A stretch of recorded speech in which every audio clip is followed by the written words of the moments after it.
besides good pizza, besides taking the time to speak with me, I'm very impressed because when I look at your IMDb page, it shows over 30 upcoming projects. Now, is that a mistake or are you just working nonstop like I think you are?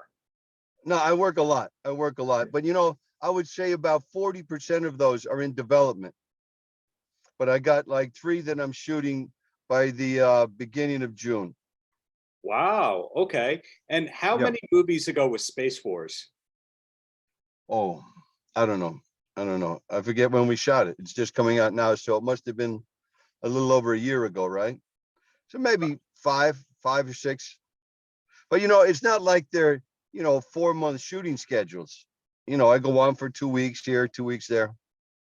Now, that film specifically has just a lot of CGI, a lot of special effects. So it almost seems like they spent months and months on it after you filmed your stuff. Yes, they did. They spent much more time doing the post than actual shooting the actors. So when you're Garo, he comes out of that. There's a lot of places that directors come from. Writers, actors, producers, special effects. Look at James Cameron, right? He came out of special effects, right? Visual effects. So Garo had, we were shooting, and look, 40% of the movie is CGI, right? Right. In So your case, he has that mind. He's got one of those brilliant minds that, when you talk to him, you would never know how clever he is. I didn't mean that in a derogatory way, because he just seems like this happy guy who's having a wonderful time. But the complexity of these post-production schedules is just amazing. So in your case, how do you work with knowing, hey, most of this is in post-production, most of it is not on the page?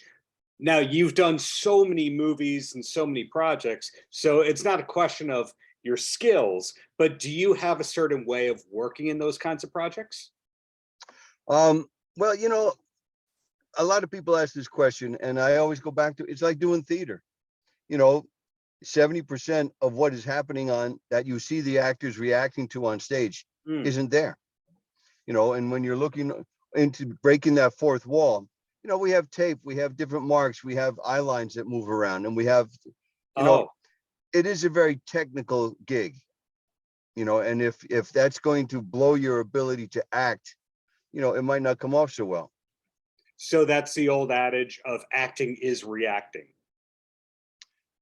Yeah, that's not that simple. It's 90% of our job is imagination. Mm-hmm. And and there's that axiom: acting is having a sincere emotional response to imaginary circumstances, and those circumstances can very easily be something that isn't physically there. Got it. But you mentioned theater, and acting for theater is very different than film in that, everything is one take. You have to play to the back of the room. You might talk with your hands more if you're in theater to play up the emotions. Did you always know that you wanted to be a film person as opposed to a theater person? I've done theater. Yes. There's just no money in theater, and I do this for a living. I'm a professional. I do this for a living, and theater is what we're doing here in these movies that have all of this stuff that's not actually there. It's just like theater. That's why I said it's like doing theater. It's most of it isn't physically there. So you've always had a good imagination. That's what I'm hearing. Look, we grew up playing combat, playing Star Trek, playing, Dragnet, playing, we've always, growing up playing Army. I mean, yeah, a vivid imagination. I was always a reader, actually. I always liked to read. I learned to read on Marvel Comics, actually. Wow. Okay. And digging into your past, it's very interesting in that I believe you were on the first cover of Men's Health magazine. Is it Men's Health or Men's Fitness? I think it might have been Men's Health. I remember I was doing Houston Nights at the time. Right. So there was that. Then didn't you have a band as a result of the success of Eddie and the Cruisers that they put you on a couple of soundtracks? No, I did a movie. I did a movie where I actually sang. That was called Raging Angels. Yes. Okay. But it was really me singing, but it wasn't a band. It was a very talented band that I I had tried to record a couple times, and I did like 10 songs in New York.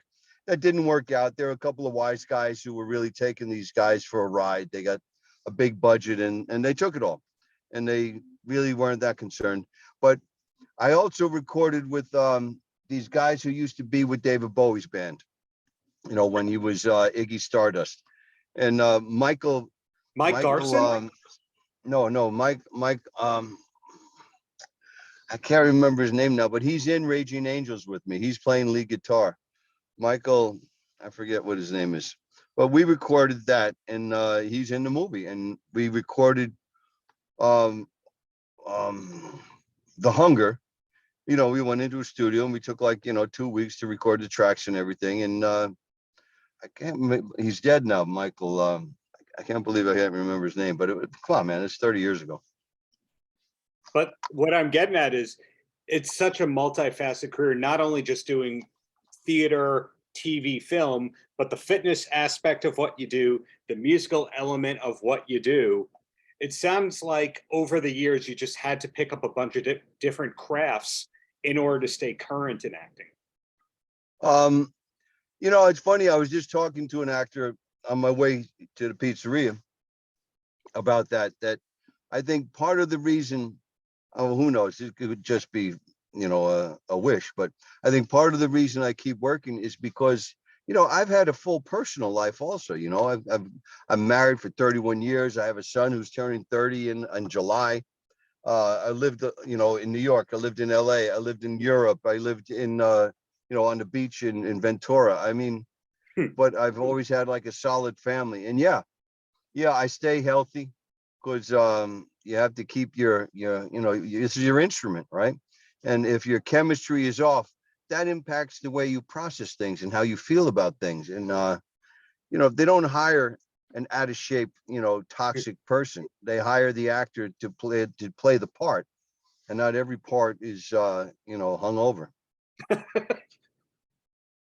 Well, they do hire toxic people, and those toxic people are on the set for 2 days, and then they go, "Can we do it again?" And they go, "Print it twice."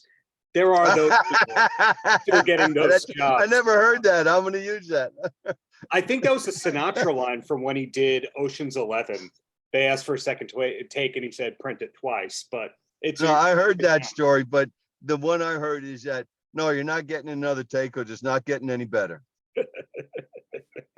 Well, I have a couple of questions from a fan of yours, and then I'm going to let you go. And of course, in the copy, we're going to plug the fact that Space Wars is happening. We're going to mention a lot of these projects in development, that you're successful as a producer, etc. Hey, we hope that Space Wars is going to be a television pilot and we can shoot 10 of them. Okay, we'll put that out. Why not, right? Yeah, exactly. Did you see it? I did see it. I had a lot of fun with that, with Sarah French and Sadie Katz and Olivier. Olivier is an amazing person. He's an amazing person. He was well, anyway, you can interview him. We'll do that the next time. So, a fan of yours who went to NYU Film School named Grog, he said, "What was it like working with Stuart Raphael on Philadelphia Experiment? And do you look back on that one fondly?" Yeah, I had a great time on that movie. But I worked with Stuart again in a movie with Rod Steiger, where Rod Steiger plays my father. So Stuart and I, we worked well together. And, hey, man, I think I was 24, 25, and, just rocking around, it was a great time in the 80s in Hollywood. And that same person also wanted to know if it was enjoyable working with Tawny Kitaen on Instant Justice. Funny. Tawny, Tawny was, she was just like born a star, I think. And when she was 15, she was on the road with these bands. She was one of a kind. I really liked her. I could have fallen in love with her, but she was not a one guy kind of girl, but you could really, we had fun. We were in Spain for 8 weeks. And I'll tell you one story. So we wrapped the movie, and the completion bond guy takes us out, and then he takes us to the casino. So there's Tawny and I at the roulette wheel, and I'm pushing money back and forth from red to black, and just adding up chips like you wouldn't believe. and we're getting ready to go. And I say, Tawny, what should we do? And she says, black. We slide, you know, I mean, like a pile of chips to black, and we win. Boom. Tawny was just like magic. There was something very special about her. I really, it's really sad that she, you know, I know she died, and you know, the rumors are that she was having you know, problems with the opioids or sleeping pills, or who knows what was in that. Come on, everybody's dying of fentanyl. Somebody with Tylenol died of, found out there was fentanyl in the Tylenol. It's, you know, the thing about drugs is you don't have, you know, an MIT scientist who's blending these chemicals. You have some guy in a warehouse, you know, in Mexico, pounding out these chemicals, and they're not carefully measuring. You know what I mean? It's a tragic loss, because Tawny was, she was really glamorous. And when I worked with her, she was gorgeous, man, with that red hair, and she had this mouth, these incredible lips, and these eyes that always seemed to be laughing. I really had a good time working with her. And thankfully, a lot of her music videos are still being played and shown on a regular basis, so the legacy lives on. That's the optimistic view of it all. Well, Michael, thank you for your time. I'm going to check out that pizzeria at the end of the month, and really looking forward to your next projects coming up in the near future. My Eddie and the Cruisers poster is up there. Richie's really my cousin. Yeah. You never know. And Eddie and the Cruisers 3. No. Well, you know, there's a lot of fans who ask about it, and I said, I'll do it. I'll do it. But, you know, we came close a couple of times, but it comes down to the record companies. And that kind of rock and roll music has a very limited audience. Tragedy, you know? Man. But at least you have the fans here. There may or may not be an Eddie and the Cruisers poster up in the hallway. May not. Whatever it is, Michael. Thank you, man. Thank you for the years of great talk. Take care. Thank you. Bye-bye. Paltrocast.